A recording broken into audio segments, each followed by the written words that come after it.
مكان على الأرض كل حاجة فيه معكوسة، طولك فيه بيزيد وقوتك بتتضاعف، واللي هيدخله ممكن يتجنن. أهلا بكم في حكاية أغرب بقاع الأرض، The Mystery Spot.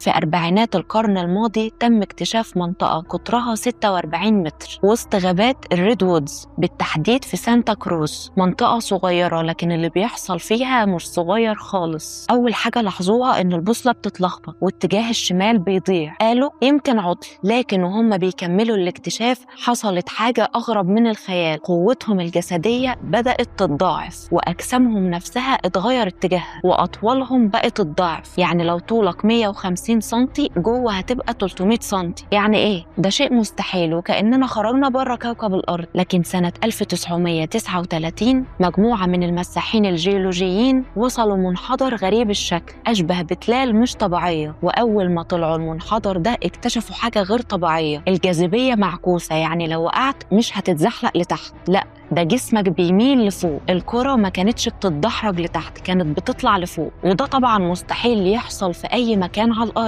ده مش بس الأدوات، ده حتى كمان الشجر مستحيل تلاقيه واقف بشكل مستقيم، كل شجرة مايلة كأن في حاجة شدها. وسنة 1940 اتفتحت المنطقة للجمهور كوجهة سياحية باسم مكان الجاذبية المعكوسة. رحلات بقى وزوار وآلاف الناس قالت تروح وتجرب وتحاول تفسر اللي بيحصل. وطبعا بدأت النظريات. ناس قالت إن في صفايا حديد مدفونة من آلاف السنين كنقطة إرشاد لمركبات فضائية. في ناس قالت إن مركبة فضائية وقعت زمان وغيرت الجاذبية وتراكمت فوقها كل التلال. بس كلها نظريات ناس مهووسين فضاء. وفي ناس شايفة إن الموضوع أبسط من كده، بيقولوا إن في غازات طالعة من تحت الأرض، والغازات دي بتلعب في الإحساس وفي الاتجاه والتوازن، فمخك بيتهيأله إن كل حاجة مقلوبة مع إن المكان هو. والظاهرة دي اتسمت بالتلال المغناطيسية. بس الحقيقة إن ولا تفسير أثبت علميا، ولحد النهاردة المنطقة دي مجهولة ومخيفة. والسؤال هنا، هل اللي بيحصل ده خدعة بصرية ولا خلل في الجاذبية، ولا فعلا في حاجة لسه إحنا ما نعرفهاش عن كوكب الأرض؟ وبس كده، أنا صفا دهب ودي رحلة صفا، تابعوني.